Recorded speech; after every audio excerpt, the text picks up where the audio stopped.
Siete qua, buonasera a voi che siete vicino, buonasera a voi che siete lontano. Sempre un piacere essere qua per i nostri sabati, in particolare questo sabato, perché abbiamo installato i nostri bellissimi split, abbiamo il bellissimo riscaldamento. Prima addirittura, un applauso, bellissimo. Cioè, a me stanno sudando le mani. Ne abbiamo installati 4, di cui soltanto 3 funzionanti, 1 ci stanno ancora lavorando, difetti di fabbrica e quant'altro, eppure già un'atmosfera diversa. Perciò se sei a casa e utilizzavi questo come scusa, no, ma un po' di freddino e quant'altro, non hai più scuse. Vieni, ok? Ti aspettiamo sabato sera, domenica mattina, quando vuoi, ok? Che bello vedervi qua ragazzi, così giovani, così baldi, ancora qualcuno ingiubbottato, forse non ha ancora percepito la differenza di riscaldamento. Io rinnovo il mio invito a venire davanti, perché qua, vicino all'altare, ci sono le benedizioni, nonostante io riceva tanti no con la testa, perché voi da casa non vedete, ma sono tutti qua sempre a sinistra, e tanti no con la testa, però ogni sabato io ci provo. Prima o poi Dio toccherà i vostri cuori. Amen, alleluia. Allora, per cominciare vi voglio portare questo versetto per entrare subito d'impatto nel tema e nello spirito del nostro culto, un versetto famosissimo, ok? Per chi se lo volesse segnare, in Galati 3:28, credo che l'abbiate già sentito diverse volte, che dice così, è un pezzo di un discorso che in verità è molto più grande, molto più ampio. Se poi avete tempo a casa leggetevelo, che è davvero bellissimo. Il versetto 28 dice: non c'è qui né giudeo né greco, non c'è né schiavo né libero, non c'è né maschio né femmina, perché voi tutti siete uno in Cristo Gesù. Versetto bellissimo sia per l'epoca sia per adesso, perché io ci posso aggiungere a questa cosa. Non c'è qui né giovane né vecchio, potrei aggiungere. Non c'è qui né italiano né brasiliano, non c'è qui né venezuelano né colombiano, non c'è qui né tedesco né inglese, perché voi tutti siete uno in Cristo Gesù. Oggi parleremo di differenze, in particolare quello che di solito l'uomo fa davanti a queste differenze, e se c'è una cosa della quale sono sempre stato orgoglioso è come io possa dire qui i sabati, le domeniche, di conoscere gente che viene davvero dappertutto. Abbiamo gente italiana, abbiamo gente brasiliana, abbiamo gente da un altro continente, abbiamo gente da tutte le parti del mondo, ed è davvero una cosa bellissima. Perciò con questo spirito di gioia per i nostri fratelli che vengono da lontano, che vengono da vicino, nostri vicini di casa, oppure persone che sono completamente diverse da noi, io vi invito ad alzarvi in piedi per questo momento di lode e di adorazione. Tu che sei da casa, mettiti bello dritto, magari sei lì sul divano e stai guardando tutto questo, e cantiamo insieme, lodiamo insieme per il nostro Signore. Amen?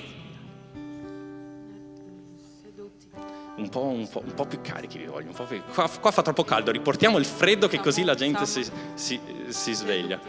Anche rimanere seduti? Sì. Potete anche rimanere seduti. Abbiamo queste indicazioni, stiamo facendo un culto un po' particolare, come vedete le sedie sono messe in modo un po' particolare, stiamo sperimentando, stiamo cercando di creare un altro ambiente, perciò mi dicono dalla lode direttive che possono anche stare seduti tranquilli. Sì, benissimo, loro stanno seduti, io sono l'unico in piedi, ma va bene così, però bisogna cantare. Se state seduti cantate. Nessuno si è alzato, che bello, mi fa piacere così. Perfetto, allora lodiamo insieme il nostro Signore. Amen, cantiamo insieme.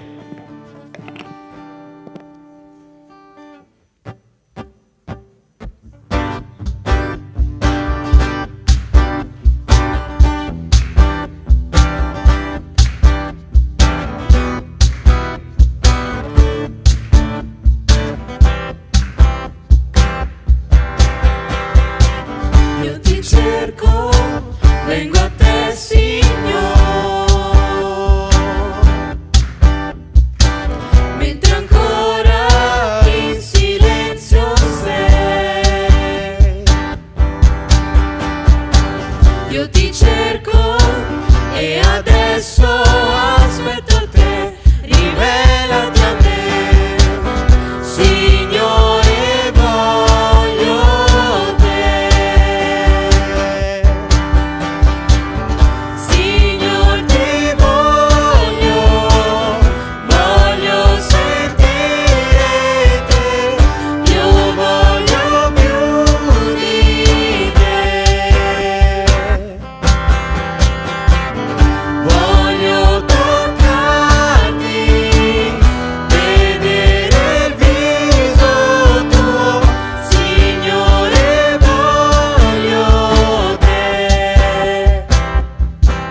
Amen, amen.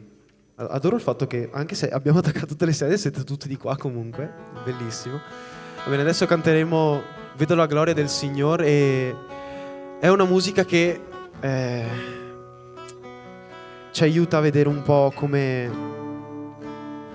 Dio agisce nelle nostre vite, a vedere le cose in maniera positiva, a richiamare questa positività verso l'agire del Signore. Vi chiedo di cantare anche, anzi no, scherzavo, stavo per dire anche se fa freddo, ma in realtà non fa freddo, stiamo scaldando bene qui, quindi vi chiedo anche se siamo seduti, cantiamo, lodiamo il Signore, perché non lo stiamo facendo per noi, ma lo stiamo facendo per il Signore, amen? Cantiamo.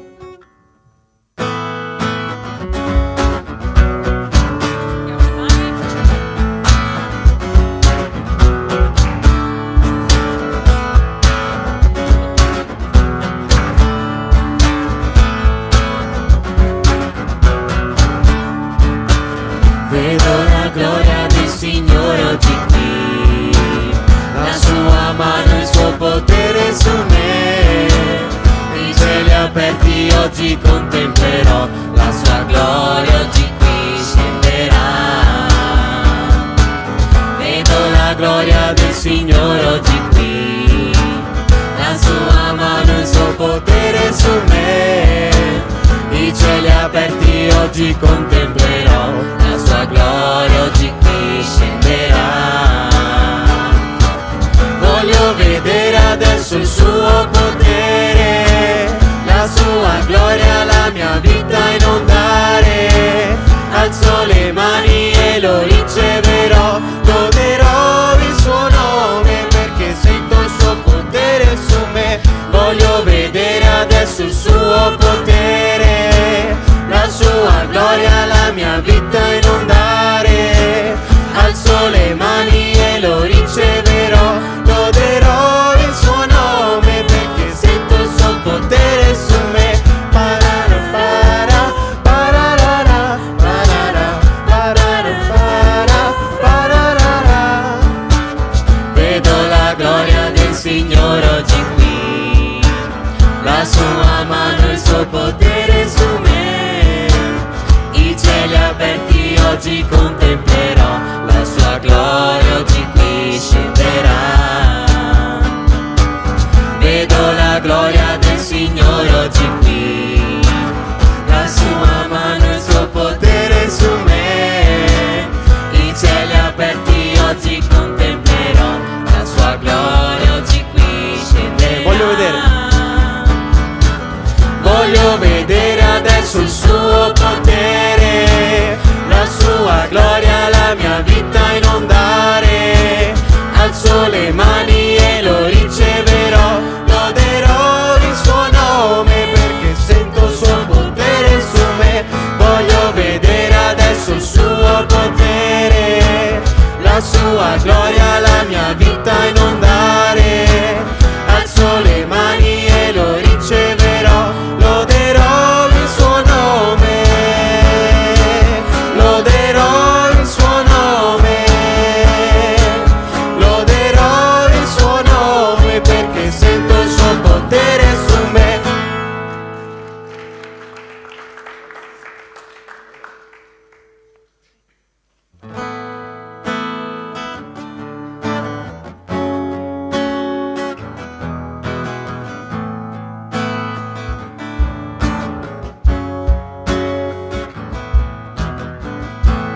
Nei tuoi sogni c'è il vero adoratore, nei tuoi piani una generazione chiama te. Prima che io possa pensare tu sai già quello che io dirò. Mi hai creato e conosci il mio cuore, mi hai amato prima ancora che io conoscessi te.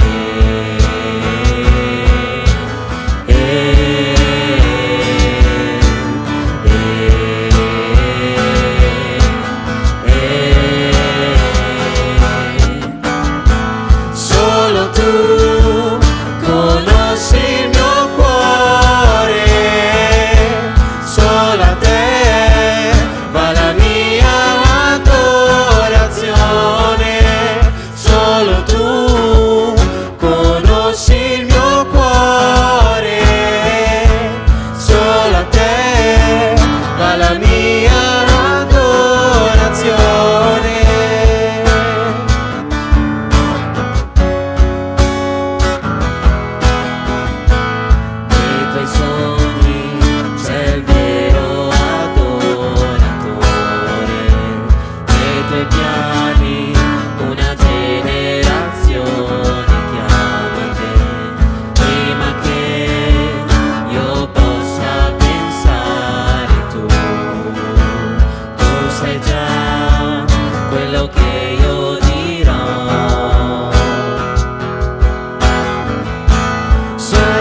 Amen.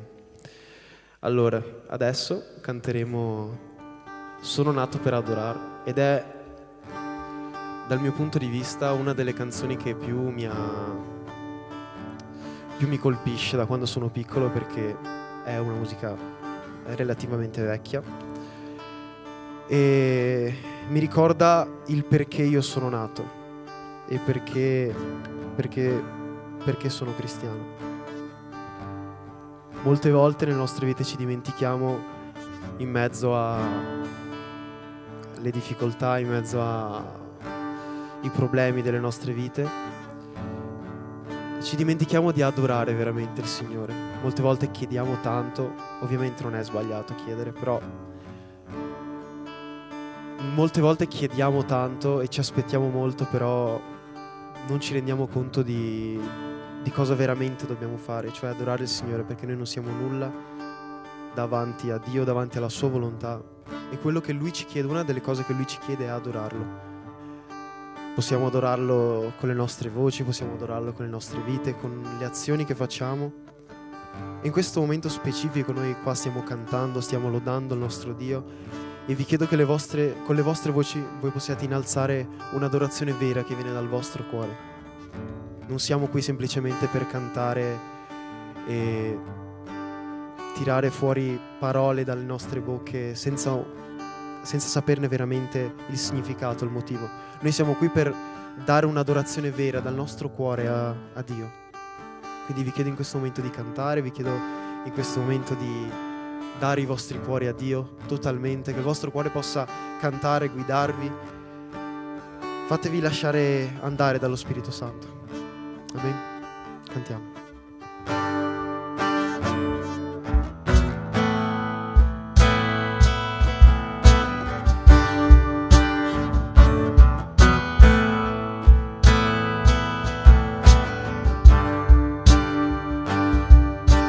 Sono nato per adorare,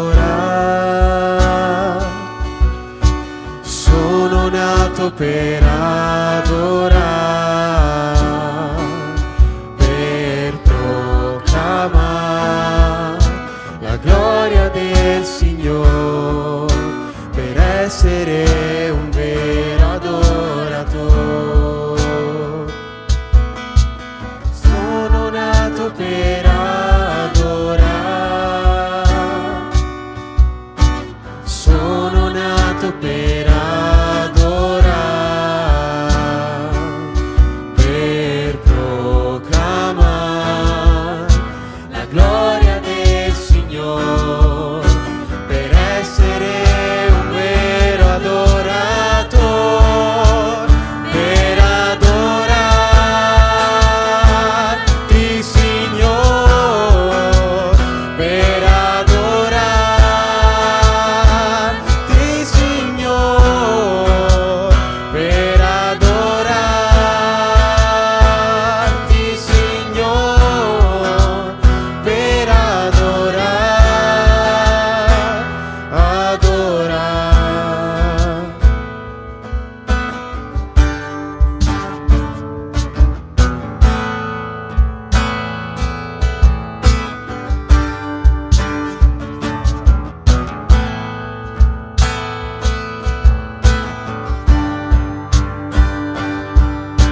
Sono nato per adorare,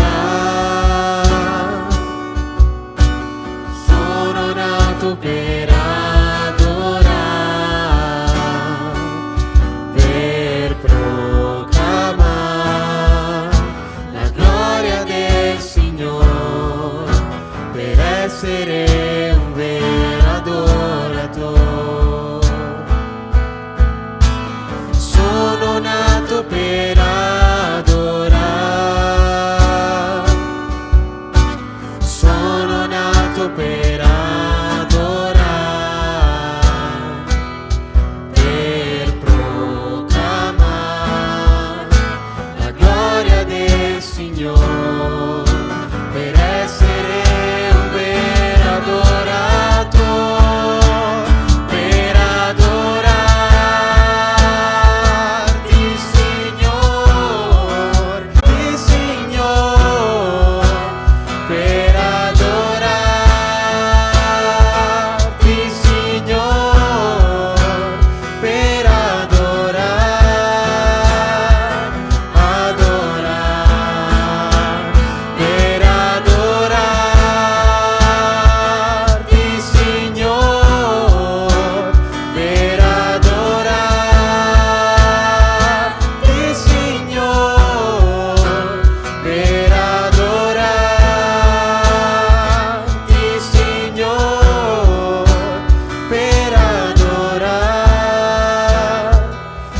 adora.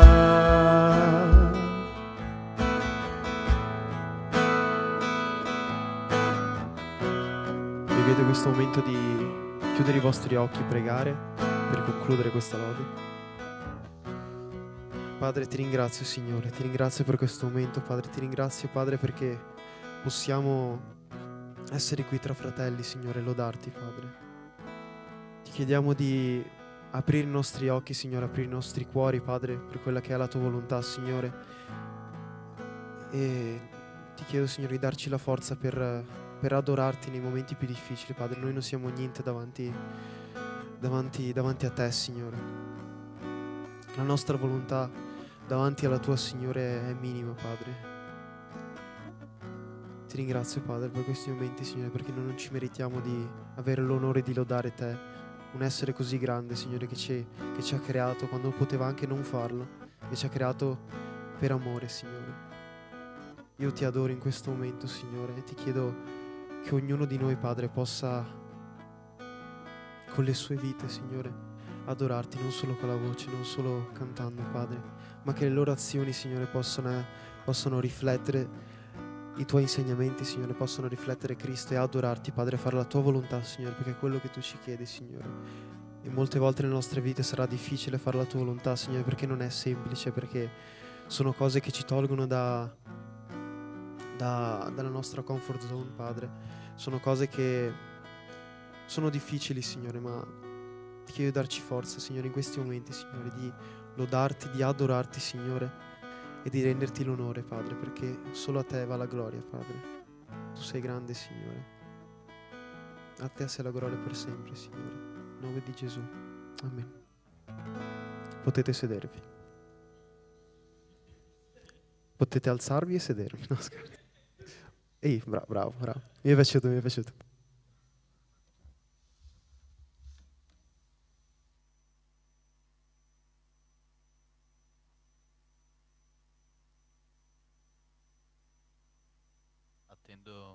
Prova. Si sente? Attendo che tutti si siano alzati e poi seduti e poi comincio. Lo facciamo così, meglio.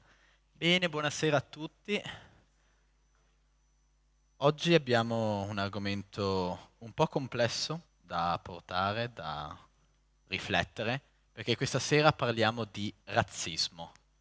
Cosa ci azzecca il razzismo con la Chiesa, con il Vangelo? Beh, qualcuno può già immaginarlo, però è un tema molto importante, come stiamo vedendo in questo periodo. Noi stiamo lavorando su un libro chiamato Controcultura, che ci chiama a ragionare su tematiche molto moderne, molto contemporanee, molto attuali, tematiche spinose, tematiche difficili, che vanno a toccare nervi scoperti della nostra vita, che vanno a, diciamo, scomodare quello che è il nostro ego, quello che è il nostro modo di fare. E il razzismo è una parola che sentiamo molto spesso, no? È alla ribalta, è ovunque, lo vediamo su TikTok, lo vediamo su Instagram, lo vediamo ai telegiornali, si discute e si parla di razzismo sistemico, si parla di razzismo strutturale. Andiamo a vedere, partiamo dalle definizioni. A me piace sempre partire dalle definizioni. Sono andato sulla Enciclopedia Treccani, che definisce il razzismo come una concezione fondata sul presupposto che esistano razze umane biologicamente e storicamente superiori ad altre razze. È alla base di una prassi politica volta con discriminazioni e persecuzioni a garantire la purezza e il predominio della razza superiore. Nel Novecento, solo nel Novecento, abbiamo un sacco di esempi di questo, e per chi era già vivo negli anni 90 si ricorderà per esempio le guerre in Jugoslavia, che sono successe qui, accanto a noi, dove la gente ora va in ferie in Croazia. Lì si faceva una guerra civile 30 anni fa, anche per motivo etnico-razziale. C'è stato l'Olocausto, il genocidio degli armeni, ce ne sono stati conflitti su conflitti, schiavismo. Se andiamo in giro per il mondo, dovunque, in Asia durante la seconda guerra mondiale, il Giappone durante la guerra fece dei massacri di coreani, di cinesi, degli abitanti del sud-est asiatico, perché come i tedeschi in Germania erano mossi da un ideale di essere superiori, allo stesso modo i giapponesi erano mossi da quest'idea che noi siamo sopra di loro sono tra noi e le bestie, noi siamo superiori. Quindi esempi di razzismo ne abbiamo dall'incipit della storia, ne abbiamo tantissimi, E anche se sembra un tema, diciamo, politico, che si discute nei palazzi di potere, che si discute in TV, che va ragionato con leggi, è una cosa su cui anche il Vangelo si esprime, perché è quasi impossibile che ci sia un argomento su cui il Vangelo tace, su cui Dio non abbia nulla da dire. E quindi oggi vogliamo entrare nel vivo di questo argomento e andare a vedere che cosa Dio pensa del razzismo. Iniziamo con una preghiera. Signore, noi ti vogliamo ringraziare per questo culto in cui siamo qua ad adorarti, ad ascoltare la tua parola. Ti preghiamo, Signore, che tu possa aprire i nostri cuori, le nostre menti, affinché questo messaggio possa entrare e possa dare molto frutto nelle nostre vite, possa essere forte e cambiare, che nessuno esca da questa stanza uguale a come è entrato, Signore, che ci siano cambiamenti nelle nostre vite, che noi possiamo essere un faro di luce che porta cambiamenti in questa società, Signore. Te lo chiediamo nel nome del Signore Gesù. Amen. E se noi apriamo un social, se io vi chiedo di aprire il vostro telefono e di scrollare Instagram, TikTok, prima o dopo il tema razzismo spunta fuori. Lo trovate qualcuno che ha subito razzismo, qualcuno che denuncia razzismo, qualcuno che parla del razzismo. È molto semplice trovare questo argomento. E su questo argomento vengono dette tantissime cose. Sono sicuro che sto sfondando una porta aperta con voi che immagino, chiedo soprattutto ai ragazzi un feedback, che ne sentiate parlare spesso, nei social, a scuola, tra gli amici, al TV, qualunque cosa si parla di razzismo, persona che viene discriminata, viene uccisa per il colore della sua pelle, viene aggredita per il colore della sua pelle. Ci sono un sacco di queste notizie, un sacco di ragionamenti, e i talk show, e i politici che discutono, i sociologi che discutono, i psicologi che discutono, un sacco di parole, e in mezzo a tutta questa moltitudine di parole dobbiamo fare chiarezza su quello che Dio dice. Perché gli umani dicono un sacco di cose, lo sappiamo, ma noi dobbiamo focalizzarci su quello che ci dice la parola di Dio. E ripartiamo dalla parola razzismo. Vediamo che è un concetto basato, un'idea basata su preconcetti. Io mi faccio un preconcetto di quello che una persona è, guardandola, sapendo da dove viene, e mi faccio la mia idea partendo da quello. E quindi il razzismo significa partire dall'aspetto esteriore della persona, dalla sua provenienza, dalla sua lingua, e farmi un preconcetto in cui la ritengo sostanzialmente inferiore a me, in cui mi ritengo superiore, mi ritengo diverso, una cosa altra, crea una distanza, una barriera con quella persona. Mi ritengo meglio di lei su vari aspetti. E ci sono varie idee sul razzismo e si dicono un sacco di cose. Mi viene in mente l'esempio statunitense, perché chi segue social ha un sacco a che fare con gli Stati Uniti e quello che dicono gli Stati Uniti e le follie degli Stati Uniti, che spesso sono molto più, diciamo, stravaganti, più radicali di noi, ma diciamo che neanche l'Italia scherza. Cioè, qui siamo in Veneto e chi ha mai avuto a che fare con un anzianotto veneto della campagna sa che non è gente che la manda a dire. E noi sappiamo che spesso viene detto che l'Italia è un paese razzista, viene abitato da razzisti, e c'è spesso attriti tra le persone. Molto spesso arriva un migrante, per esempio alcuni di questa chiesa vengono dall'est Europa, c'è stato un periodo in cui venivano tante persone dall'est Europa e venivano guardate con sospetto, venivano guardate male. Tanti qui sono brasiliani, alcuni hanno la pelle più scura, e tante persone, immagino, nella vostra vita vi hanno guardato con un po' di sospetto, hanno fatto quelle domande, quei commenti che sembrano complimenti, ma sono complimenti. Cioè, tante persone qua dentro hanno fiumi e fiumi di esperienze di questo genere, ne sono sicuro. E quindi si discute in Italia, negli Stati Uniti, in Inghilterra, in tutto l'Occidente si discute sul tema del razzismo. Che cos'è il razzismo? Chi può essere razzista? Perché il razzismo ha bisogno del potere, il razzismo deve essere strutturale. E è interessante vedere come si discute così tanto di queste cose e si taglia la società in due, si taglia gli oppressori contro gli oppressi. Io contro di te, il bianco contro il nero, l'italiano contro il non italiano. C'è sempre questa dinamica, quest'idea del muro, della spaccatura, di me e l'altro. Questo è insito nel razzismo, è insita la divisione, il mettere etichette, il dire io sono questo e tu sei diverso da me, tu sei un'altra cosa. E noi vediamo tutte delle dinamiche abbastanza complesse, perché ovviamente questo è un problema molto stratificato, non è un problema che possiamo dire la bacchetta magica, vogliamoci tutti bene da domani, finite le guerre, finito il razzismo e siamo tutti in pace. È una dinamica, un problema che ha cause diverse, che ha fonti diverse e ha anche reazioni diverse.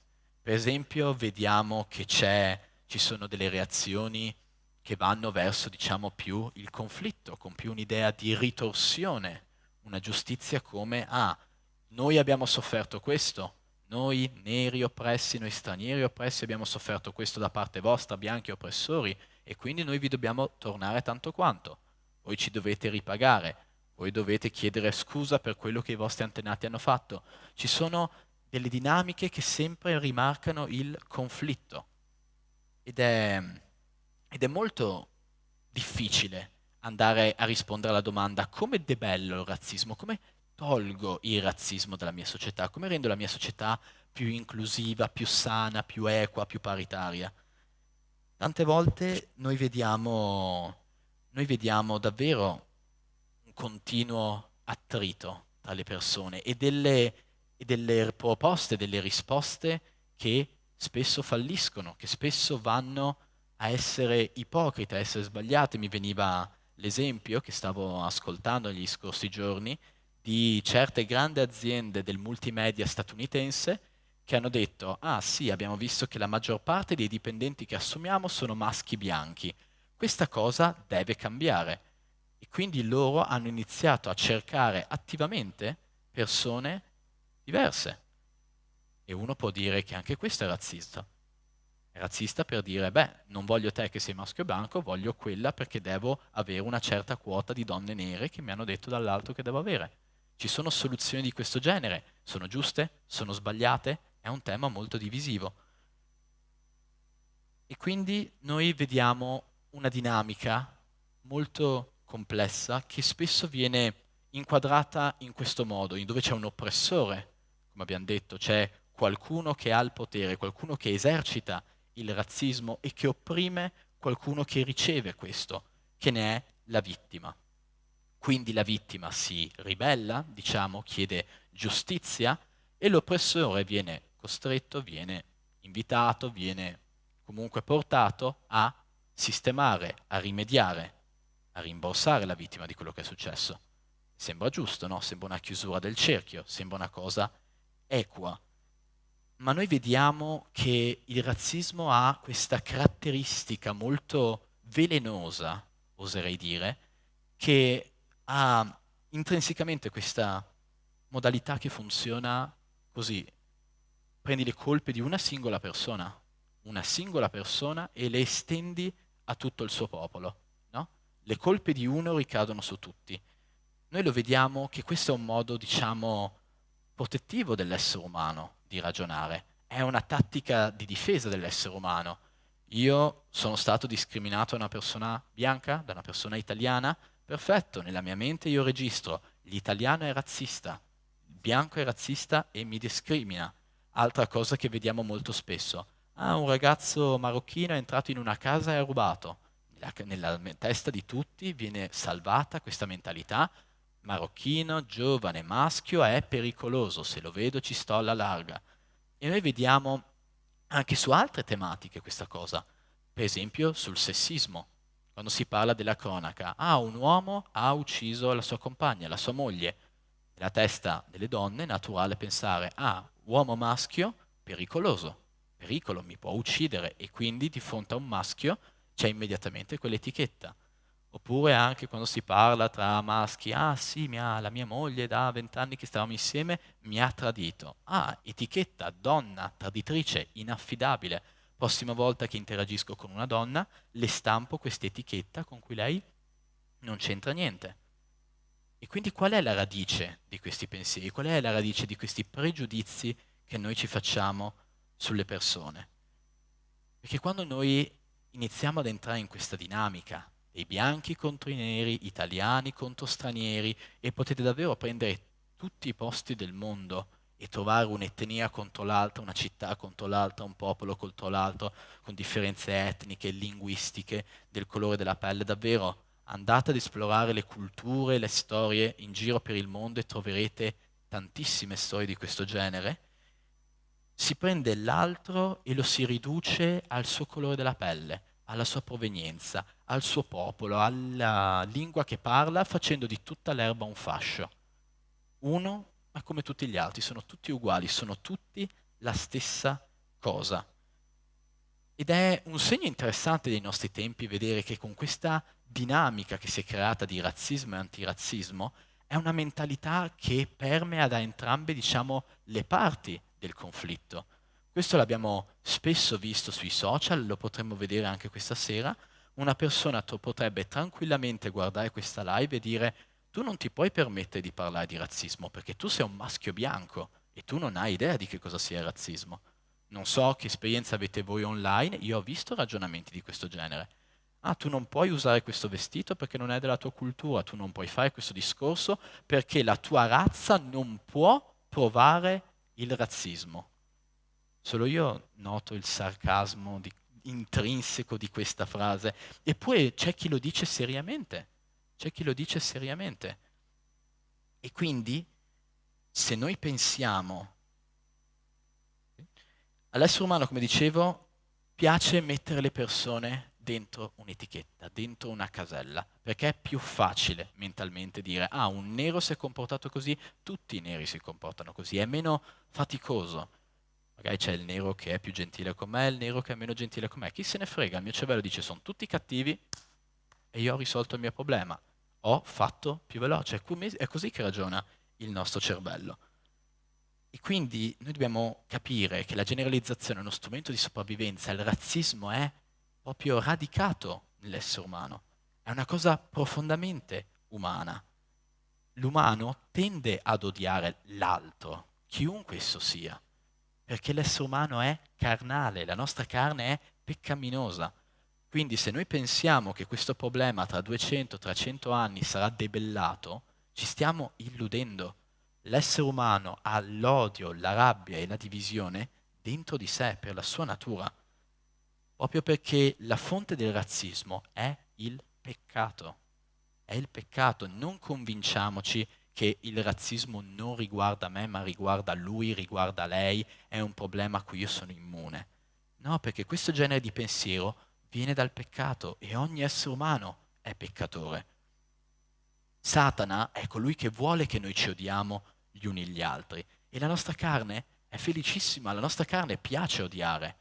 Ci sono dei momenti in cui siamo gioiosi nel provare rabbia, siamo gioiosi nel ah sì, questa persona, ci sfoghiamo su di lei, è un mostro, un assassino, lui ha fatto questo. La nostra carne è gioiosa di comportarsi in questo modo, di pensare in questo modo. E noi dobbiamo fare un'autocritica e riconoscere che ciascuno di noi ha idee di questo genere. Idee razziste, idee sessiste, idee classiste, di prendere le altre persone, metterci un'etichetta negativa perché tutte queste persone sono così, non mi piace quelli che vengono da questo paese, non mi piacciono i maschi, non mi piacciono le ragazze, sono gente cattiva. Tanti di noi pensiamo, abbiamo delle categorie di persone che non ci piacciono, che etichettiamo e buttiamo via perché non ci piacciono. E quindi in mezzo a tutte queste cose che vengono dette sull'argomento, io prima di vedere quello che Dio dice del razzismo vorrei fare un appello soprattutto ai ragazzi, soprattutto ai ragazzi più giovani. E vi voglio dire, ragazzi, su questo argomento ne sentirete di tutte, ne sentirete di cotte e di crude, vi diranno un sacco di cose, sentirete fiumi e fiumi di parole, ci saranno libri, ci saranno trattati, ci saranno conferenze, ne sentirete di tutte e di più. E ricordatevi sempre, in mezzo a tutte le informazioni che riceverete, che ci si muove anche Satana. Satana è molto bravo a dire cose che superficialmente sono perfette, sono giuste, sono belle, sono condivisibili. Satana è un artista di questo. E noi vediamo che anche su questo argomento lui si muove. Lui si muove su queste cose. Quando uno pensa, serve giustizia, bisogna fare giustizia, Dov'è il confine tra giustizia e vendetta? Quante volte noi abbiamo sentito nella storia, ah beh, questo popolo ci ha fatto del male, appena abbiamo l'occasione noi gli ritorniamo il favore. Quante volte è successa questa cosa? Quante volte si entra in un ciclo dell'odio? Tuo padre ha ucciso il mio, quindi io uccido te, quindi tuo figlio uccide me, mio figlio uccide tuo figlio, e si va avanti all'infinito, in una faida. E noi pensiamo di star facendo giustizia, perché Satana ci convince che stiamo facendo giustizia. Ragazzi, siate saggi. Per chi crede dentro il vostro cuore, dentro di voi avete lo Spirito Santo. Chiedete a Dio attraverso lo Spirito Santo di illuminarvi, di guidarvi. Troverete davvero tantissime informazioni, tantissime persone, tantissime situazioni anche molto difficili, perché non si parla di giochi qua, si parla di razzismo, di discriminazione, di odio, di violenze. Troverete situazioni che susciteranno emozioni molto forti in voi ed è molto molto importante che voi ascoltiate quello che Dio dice, che voi prendiate le informazioni che ricevete e le filtriate attraverso la parola di Dio. La parola di Dio è una luce, usatela per fare luce, per illuminare in mezzo a questo buio e a questa confusione. Andando a quello che dice la Bibbia, in Genesi capitolo 1, viene detto in Genesi 1,26, Dio creando l'umanità dice, facciamo l'uomo a nostra immagine, conforme alla nostra somiglianza. Qualche capitolo dopo, in Genesi 10, dopo che è avvenuto il diluvio, vediamo l'umanità che si diversifica in varie nazioni, che parla varie lingue, inizia ad abitare su tutta la faccia della terra dopo l'evento della Torre di Babele. Paolo ad Atene, in Atti 17-26, sta predicando la parola agli ateniesi e dice che Dio ha tratto da uno solo tutte le nazioni degli uomini perché abitino su tutta la faccia della terra. E in Giovanni 3,16, molto famoso, tanti lo conoscono a memoria, viene detto che Dio amò così tanto il mondo intero, al punto da dare il suo unico figlio, affinché chiunque creda in Lui non perisca ma abbia la vita eterna. E quindi vorrei cominciare questo discorso biblico dicendo che non so qual è la tua opinione delle persone diverse da te. Non so che cosa pensi a quelli che sono di un'altra etnia, di un'altra provenienza, che parlano un'altra lingua, che vivono in un altro paese, che sono dell'altro genere rispetto a te. Non so sinceramente che cosa ne pensi. Quello che noi vediamo è che il razzismo è una posizione insostenibile alla luce della parola di Dio. Un cristiano razzista non è un concetto che può esserci, non può funzionare questa cosa. Dio ha creato l'essere umano, ha creato maschio e femmina, ha creato tutti gli esseri umani della terra e li ha fatti tutti con la stessa dignità. Ogni essere umano che è stato, è e sarà su questa terra è chiamato alla salvezza.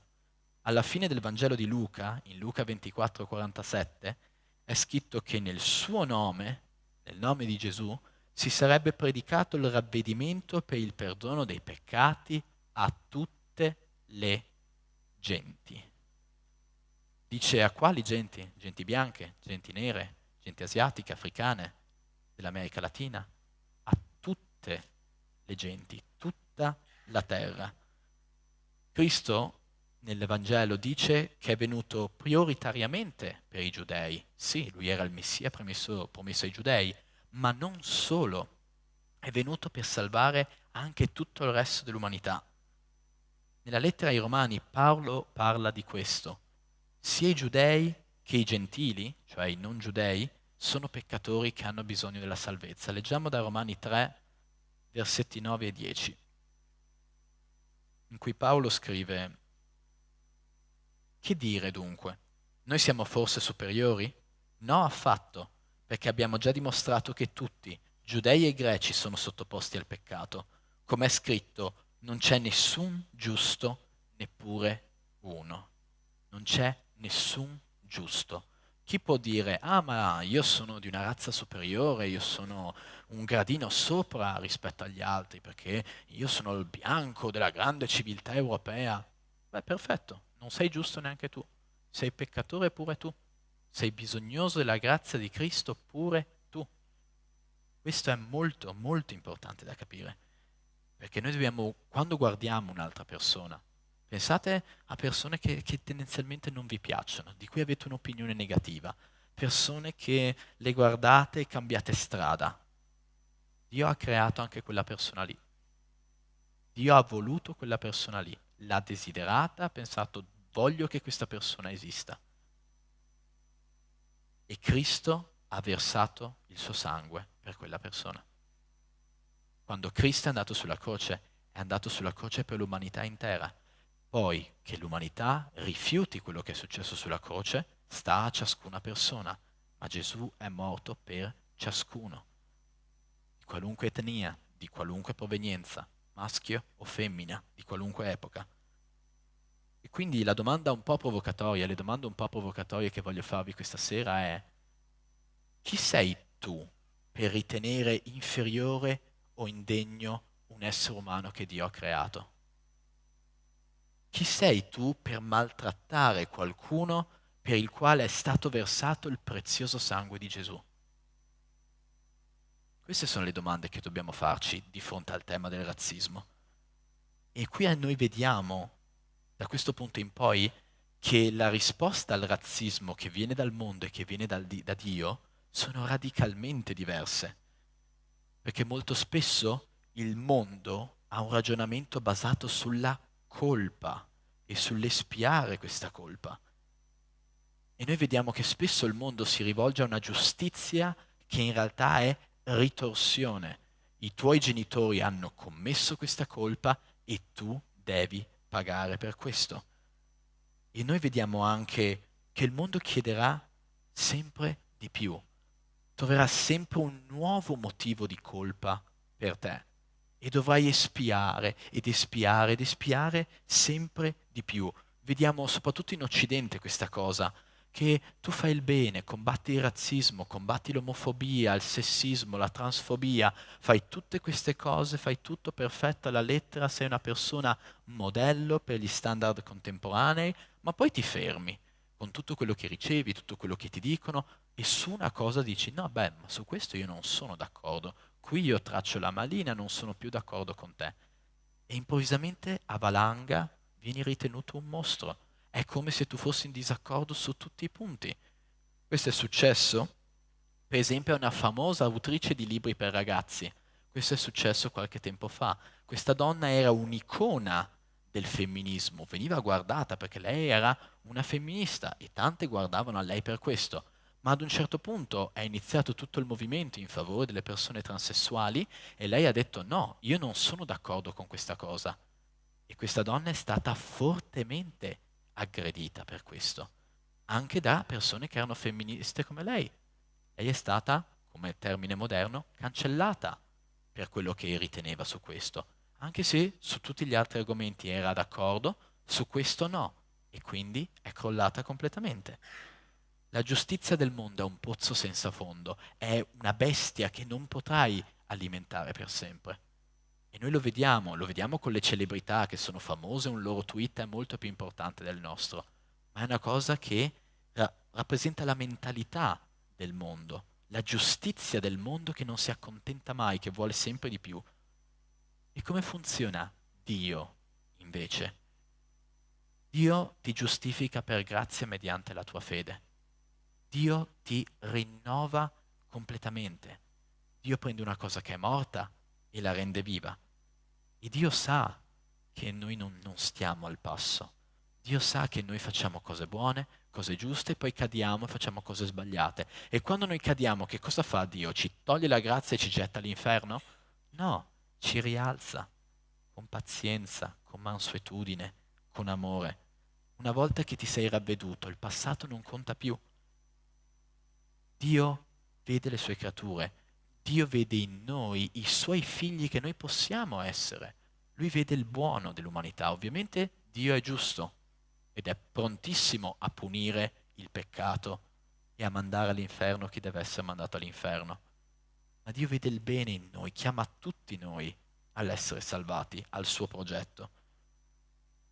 Guarda oltre i nostri peccati e quando noi guardiamo, tipo nei notiziari, un migrante clandestino che ha compiuto un crimine, è coinvolto in un'attività criminale, di spaccio, oppure ha stuprato, ha ucciso qualcuno. E noi ci indigniamo, diciamo, rimandatelo in Africa, uccidetelo. Vediamo reazioni molto forti. Dio vede una sua creatura. Dio vede una creatura per il quale il sangue di Gesù è stato versato. Quando noi vediamo il classico italiano razzista che vede dei ragazzini stranieri che giocano sotto casa sua, gli chiama la polizia, gli fa mandare via perché non vuole vedere ragazzini neri che giocano. Gesù è andato sulla croce anche per questa persona. Anche questo razzista è chiamato da Dio al ravvedimento. Il Vangelo è radicale, ragazzi. Voglio che vi stampiate questa parola in mente, la radicalità del Vangelo. Pensate alle persone che Dio ha chiamato e ha usato. Pensate a Paolo. Paolo era un assassino, uccideva cristiani, li perseguitava. Matteo l'Apostolo era un esattore delle tasse, un pubblicano, guardato con schifo dal popolo attorno a lui. Rahab, che aiutò Giosuè, che aiutò la conquista di Gerico, era una prostituta. Davide, sappiamo bene, il grande re Davide, era un adultero, ha mandato un uomo a morire per prendersi sua moglie.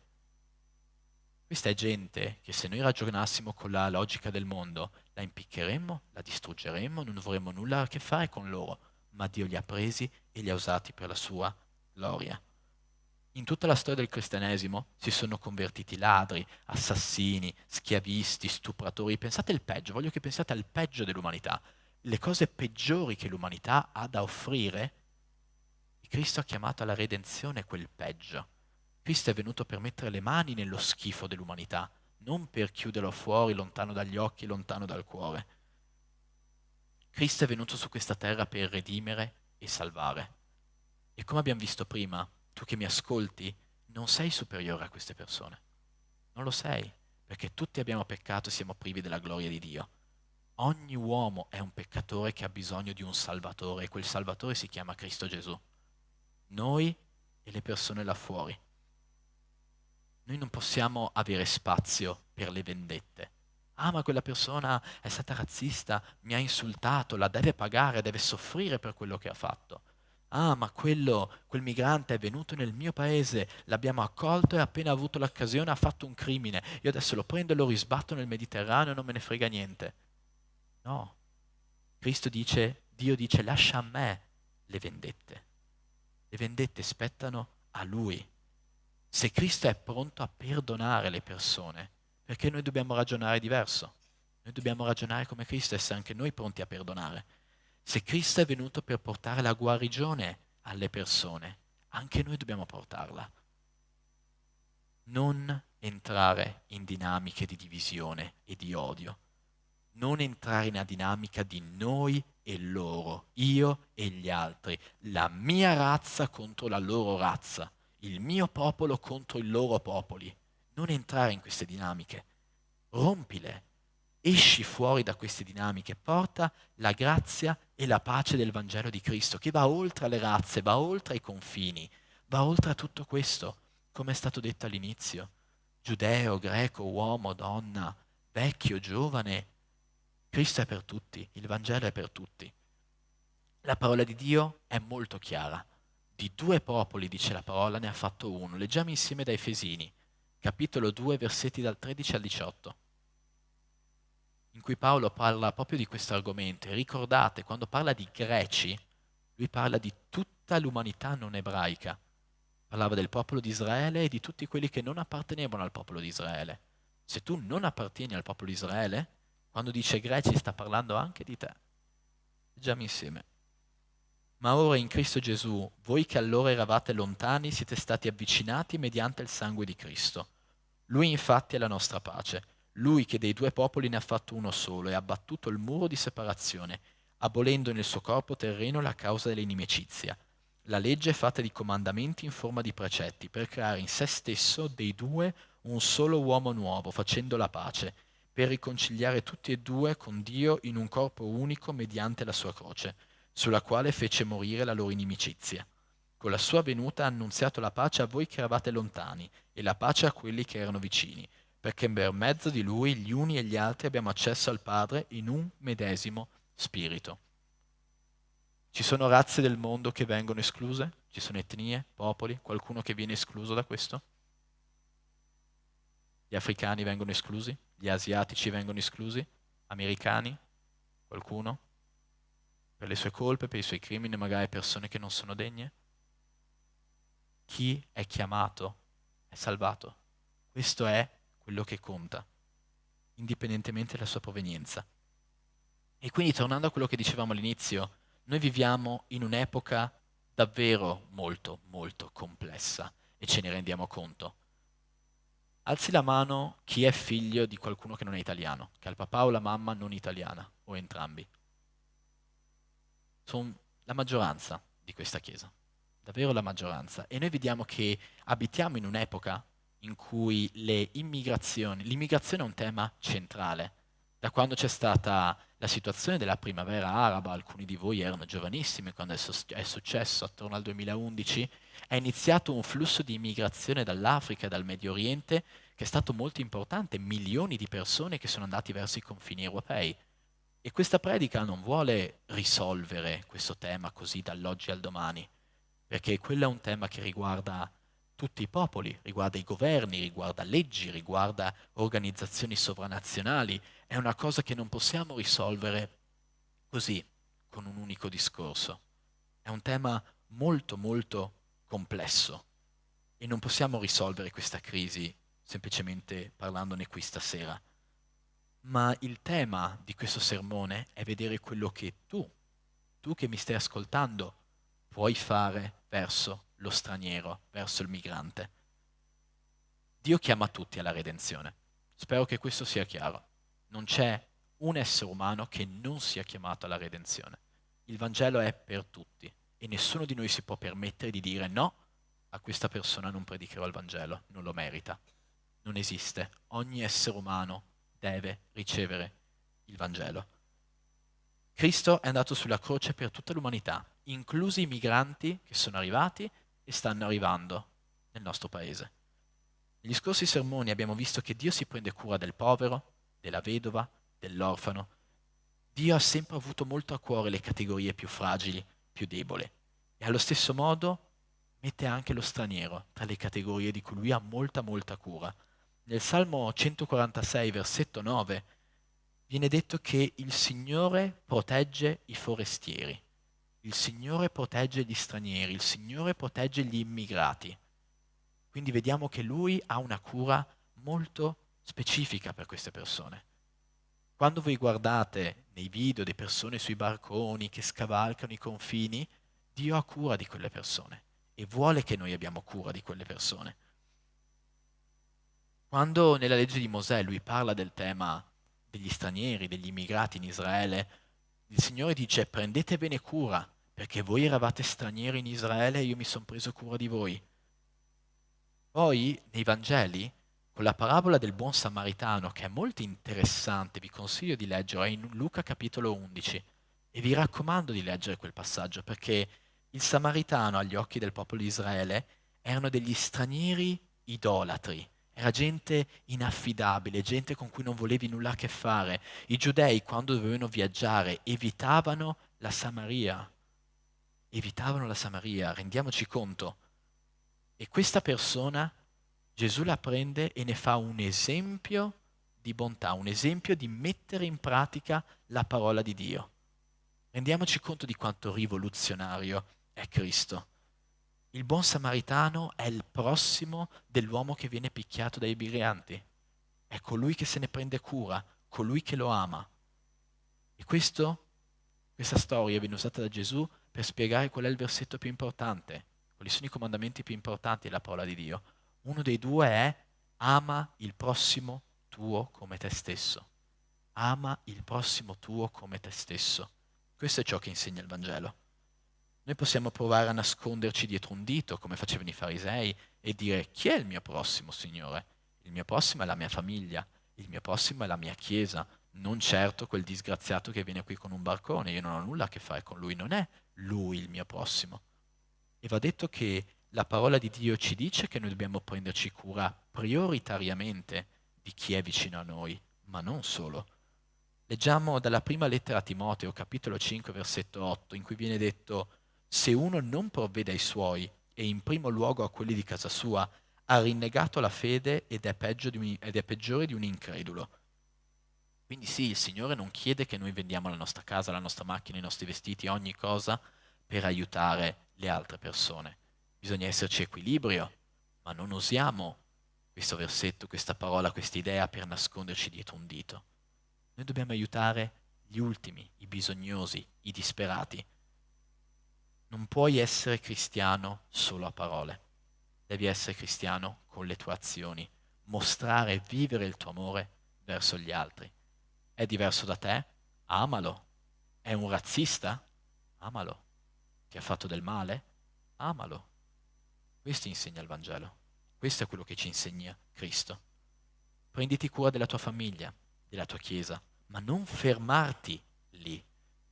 Faccio degli esempi adesso, ma ragionateci voi nella vostra vita, nella tua scuola, nel tuo lavoro. Vedi una persona straniera, una persona che fa difficoltà con la lingua, stagli a fianco, cammina con lei, con lui, insegnali la lingua.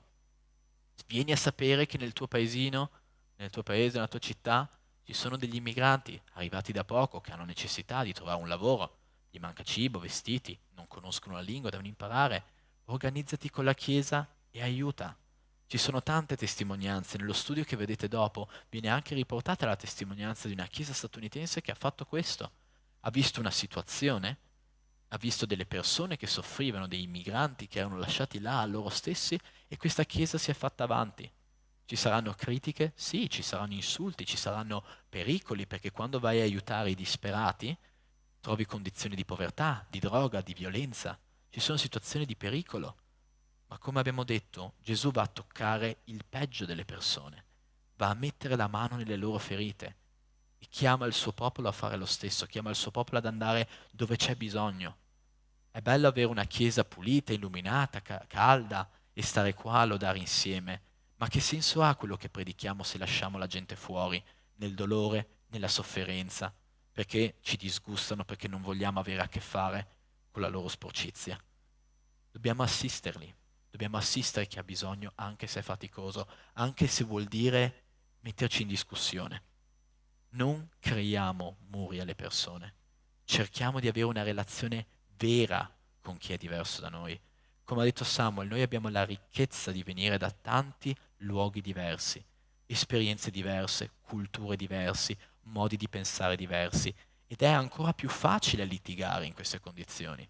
Pensate a una famiglia numerosa, in 2 si litiga con una certa quantità, in 3 si litiga di più, in 4 di più, in 5 di più. È chiaro che aumentando le persone, aumentando la diversità, aumentano gli attriti, le difficoltà, ma questo non vuol dire che dobbiamo, ok, facciamo una chiesa solo di italiani, solo di brasiliani, solo di maschi, solo di femmine, solo di persone tra i 20 e i 30 anni. No, non possiamo chiudere le porte, non possiamo mettere muri tra noi e le altre persone.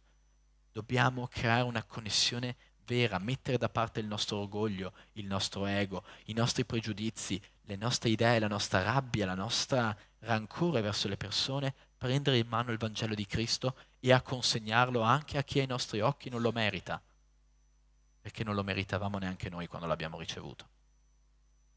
E ora vi invito a chiudere i vostri occhi.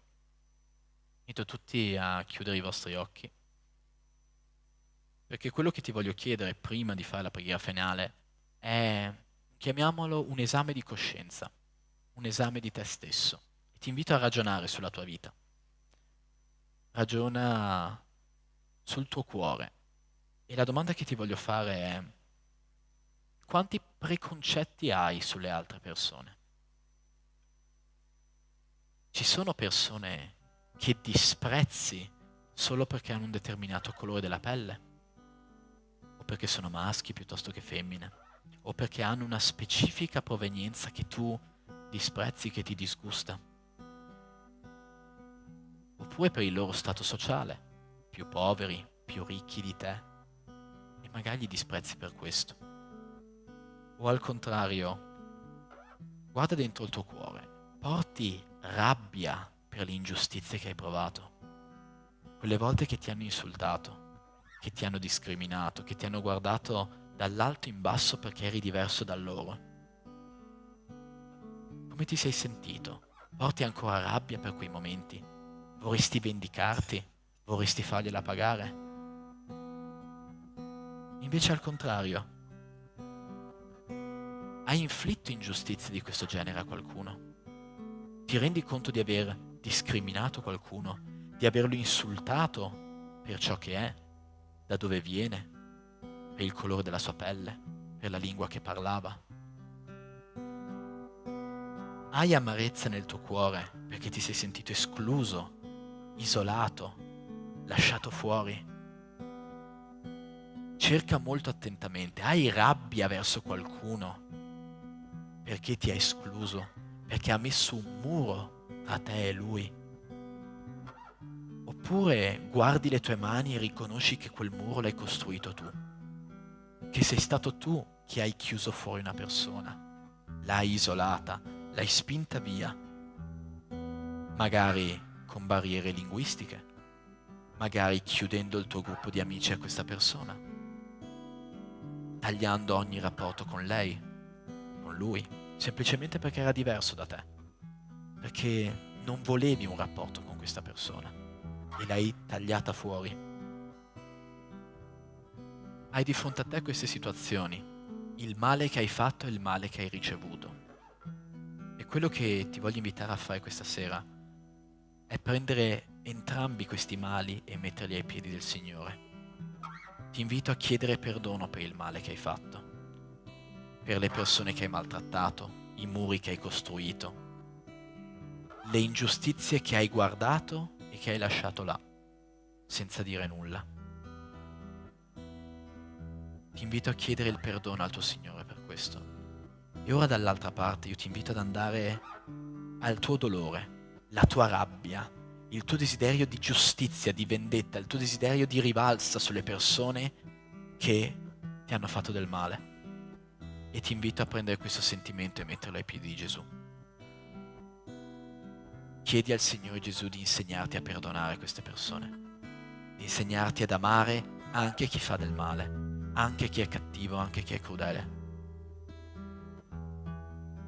anche chi ti ha fatto soffrire. Metti nelle mani di Dio sia la tua colpa che la tua amarezza.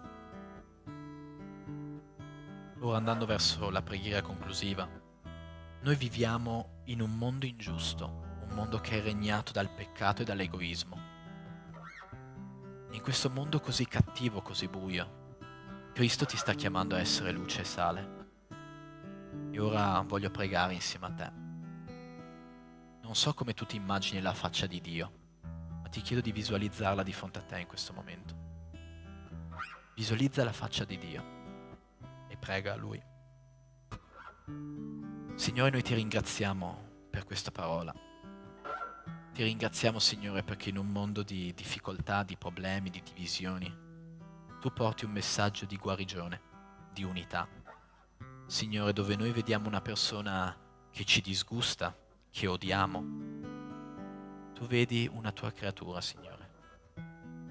Dove noi vogliamo creare separazioni, barriere, lontananza, tu ci chiami a creare unità, fratellanza. Dove noi vogliamo avere rancore, tu ci chiami a perdonare. Dove noi vogliamo vendicarci, Signore, tu ci chiedi di affidarci alla tua giustizia. E Signore, io ti prego di lavorare a fondo sui cuori di queste persone in questa stanza e nel mio, Signore. Ogni pregiudizio, Signore, qualunque razzismo, sessismo, classismo, qualunque rabbia, rancore, senso di vendetta, Signore, che tu possa riceverlo dalle nostre mani e che tu possa fare guarigione, Signore. Chiudi queste ferite, Signore. Porta pace, perdono in questi cuori. A chi ha subito, Signore, porta il tuo ristoro, la tua guarigione. E a chi ha inflitto, Signore, porta il tuo perdono. Signore, noi ti chiediamo scusa per tutte quelle ingiustizie che abbiamo guardato in silenzio e abbiamo lasciato che avvenissero. Ti chiediamo scusa per tutte le ingiustizie che abbiamo fatto, Signore. E ti preghiamo che la Chiesa Battista Agape, che ciascuno di noi, Signore, sia un messaggero di luce contro queste ingiustizie, messaggeri di unità, di amore, di misericordia. Che noi non possiamo cadere in una logica di vendetta e di ritorsione, ma in una logica di amore, Signore, riconoscendo che sì, siamo diversi, perché tu ci hai voluti diversi, ma abbiamo tutti la stessa dignità e siamo tutti chiamati a venire ai tuoi piedi alla croce. Signore, riscatta ciascuno di noi. Portaci, Signore, a riconoscere i nostri sbagli e a metterci in gioco. Che ciascuno di noi possa andare dall'ultimo, il disperato, il migrante, il povero, Signore, l'orfano, la vedova, chi sbaglia, Signore, il razzista, il criminale, e che noi possiamo portare il Vangelo a queste persone che sono nell'oscurità, che noi possiamo portare la tua luce e la tua guarigione anche a chi ai nostri occhi non la merita, perché nessuno di noi la merita, Signore, ma tu la dai a ciascuno di noi per la tua grazia, Signore, e ti ringraziamo per questo nel nome di Gesù. Amen. Vi invito ad abbracciare la persona vicino a voi. Il tema è difficile, ma il Signore è più grande anche del razzismo. Amen. Invito qui davanti il gruppo di lode e possiamo insieme lodare il nostro Dio, ricordando che nella lode noi siamo tutti uniti, tutto il mondo. Tutte le etnie del mondo in questo momento, in questi weekend, canteranno al Signore e noi cantiamo insieme a loro. Siamo diversi, siamo lontani, parliamo lingue diverse, ma tutti cantiamo lo stesso Dio. Amen.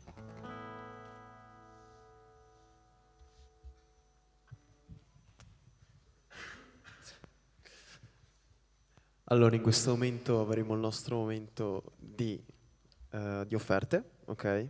Quindi chi può dare qualcosa dal punto di vista economico, anche perché abbiamo comprato questi bei condizionatori che ci scaldano, no?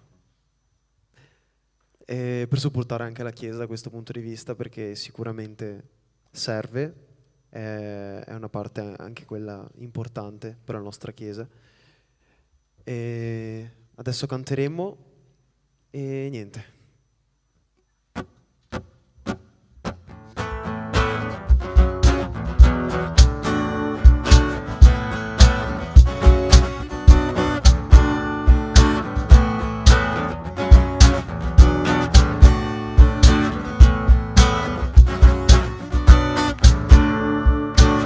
Vedo la gloria del Signore oggi qui, la sua mano e il suo potere su me. I cieli aperti oggi contemplerò, la sua gloria oggi qui scenderà. Vedo la gloria del Signore oggi qui, la sua mano e il suo potere su me. I cieli aperti oggi contemplerò, la sua gloria oggi qui scenderà. Voglio vedere adesso il suo potere, la sua gloria, la mia vita inondare. Alzo le mani e lo riceverò, loderò il suo nome perché sento il suo potere su me. Voglio vedere adesso il suo potere, la sua gloria, la mia vita inondare. Alzo le mani e lo riceverò, loderò il suo nome perché sento il suo potere su me. Papara para, pararara, parara, papara para, pararara. Vedo la gloria del Signore oggi qui, la sua mano e il suo potere su me. I cieli aperti oggi contemplerò, la sua gloria oggi qui scenderà. Vedo la gloria del Signore oggi qui, la sua mano e il suo potere su me. I cieli aperti oggi contemplerò, la sua gloria oggi qui scenderà. Voglio vedere adesso il suo potere,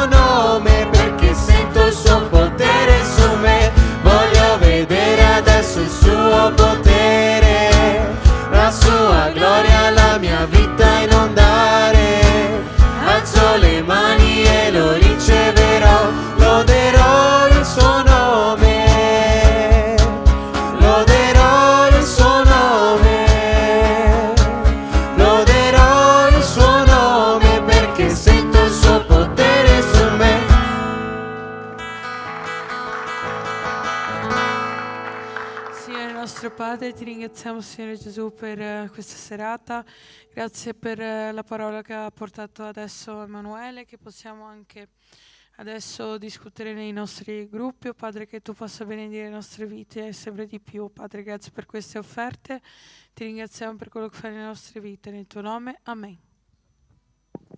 Amen. Ok, velocissimo annuncio, mi raccomando, tu che ci stai seguendo a casa non uscire in questo esatto momento, perché c'è un annuncio importantissimo in particolare per tutti quelli con la macchina, ok? Patentati, macchinati, statemi bene a sentire, perché domani mattina avete presente il parcheggio qui alla mia sinistra, alla vostra destra, davanti alla chiesa? Bene, questo parcheggio non sarà disponibile, mi hanno detto, ok? Non fidatevi del fatto, ah sì, ma tanto parcheggio dove c'era lì, no, forse neanche quello sarà disponibile. Perciò ci hanno chiesto gentilmente di parcheggiare dietro, ok? Là dove c'è il Galloway, le strade afferenti, tutta quella zona lì, per favore parcheggiate lì. Domani è il giorno giusto per arrivare 10 minuti prima per trovare parcheggio, ok? Perciò domani mattina culto qui 10:20. Se trovate parcheggio, tranquilli, abbiamo un bar fornitissimo, potete andare lì, bervi un caffè prima del culto, potete stare in compagnia, ok? Tutto chiaro? Domani, mi raccomando, questo parcheggio non sarà disponibile, non parcheggiateci. Ok? Continuiamo con i nostri classici bellissimi annunci. Bene, stiamo continuando a ripetere già da un po', ma avremo a marzo, se non mi sbaglio, sì, il convegno delle giovani coppie sposate. Mi raccomando, sposate. Mi raccomando, marzo. Avete ad occhio e croce ancora un mese e una settimana circa per sposarvi. Per qualsiasi dubbio, per qualsiasi informazione, potete parlare con Pastor Caio. Mi raccomando, giovani coppie sposate, questo qui è per voi, in particolare le coppie credo dai 35 in meno, 35 anni d'età, non di matrimonio, ok? Perciò se siete sposati e avete meno di 35 anni, voi fate così, però ogni tanto bisogna. Se avete meno di 35 anni e siete sposati, questo è il convegno che fa per voi. Sarà Peschiera del Garda, chiedete in giro, le nostre coppie più vecchie ci sono già state, è un posto stupendo, è un posto bellissimo e sarà qualcosa di riservato esclusivamente per voi. Ok? Chiaro? Perfetto. Poi continuano sempre i nostri ministeri, siamo sempre qui a predicare per l'aiuto al povero, per l'aiuto alla vedova, per l'aiuto all'immigrato, per l'aiuto alla persona in difficoltà. Abbiamo un ministero qui in chiesa per questo. Perciò che tu voglia aiutare fisicamente con il tuo contributo, ok, io voglio venire qua, voglio aiutarvi a spostare scatoloni di vestiti, voglio aiutarvi a spostare scatoloni di cibo, oppure che sia, io non voglio aiutare in questo, ma voglio arrivare dalla persona e dare questo aiuto economico, questo aiuto anche spirituale, io voglio poter predicare Cristo a chi secondo me ne ha davvero davvero bisogno, lì ci sono le persone alla quale vi potete rivolgere. Come al solito non andate a cercare la povera Maggie che poreta in Polonia, ok? Che ha già la testa da un'altra parte, non viene. Ah, ma io voglio aiutare in questo, ok? C'è Giada, se puoi alzare la manina. C'è Isabella, se è lì, presente da qualche parte, lì dietro, non mi ricordo. Va bene, in qualsiasi caso potete chiedere in giro per aiutare in questo ministero, ok? La chiamata è tanta, la messe è grande, ok? Pochi sono gli operai, abbiamo il ministero della proiezione, ok? Tutto quello che vedete alle mie spalle, i bellissimi versetti che leggete senza aprire le vostre Bibbie.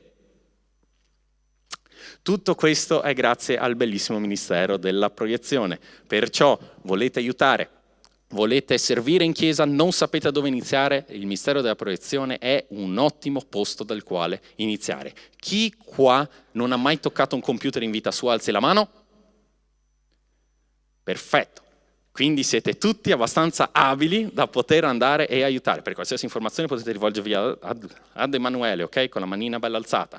Poi abbiamo il nostro bellissimo ministero audio, il ministero che rende possibile tutto questo, perché magari voi pensate, se vabbè, mettersi lì dietro e gestire due pulsanti, che vuoi che sia, lo può fare qualsiasi cristiano, ma se in questo momento sono qui davanti e carico di emozione,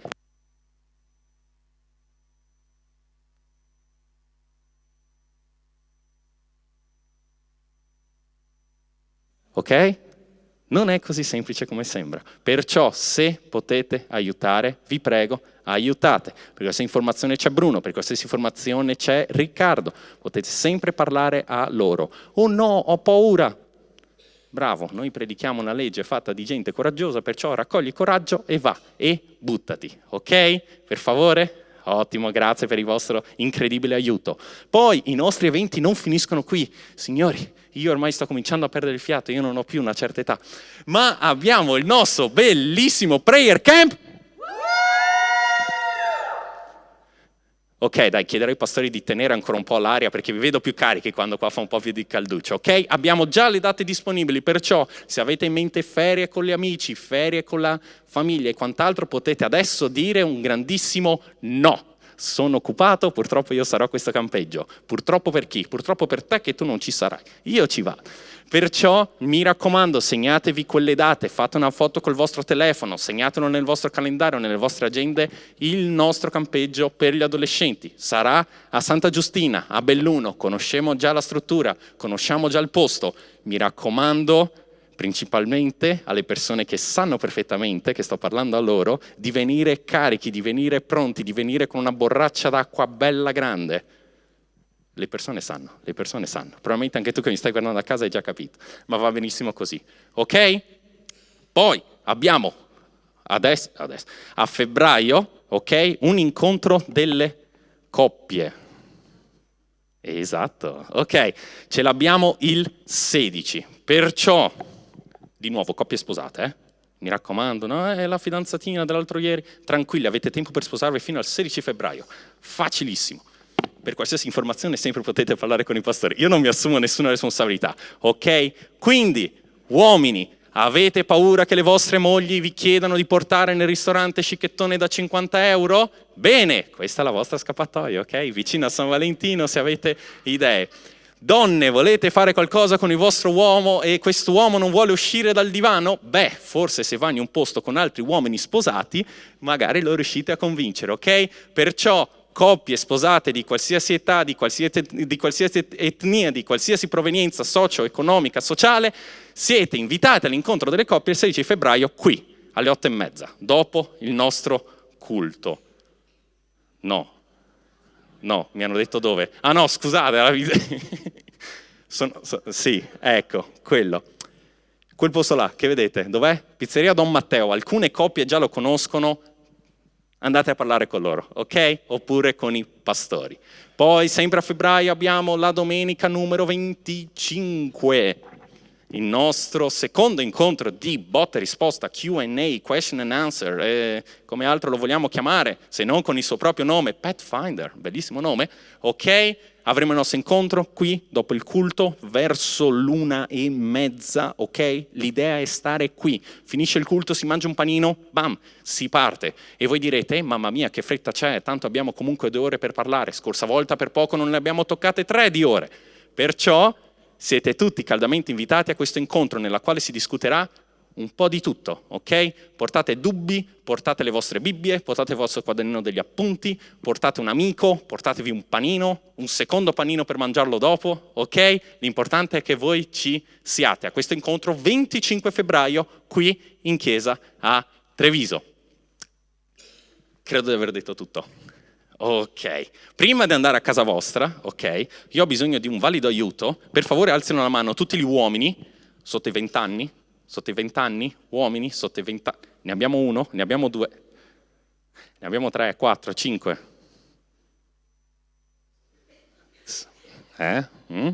Fino a prova contraria perlomeno.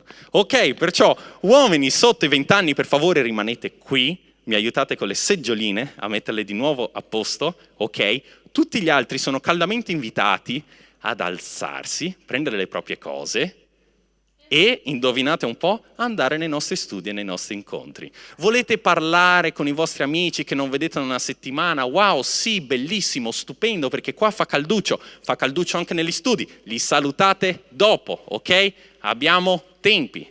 Perciò, tu che mi hai seguito fino adesso, mi hai ascoltato fino adesso, ti ringrazio, gloria a Dio, Dio ti benedica. Voi tutti che vi state già alzando e andando perché avete capito che bisogna aver fretta, no, va bene così, potete già andare. Dio vi benedica, ci vediamo dopo nei nostri incontri. E ho salutato tutti. Ciao ciao, buonasera.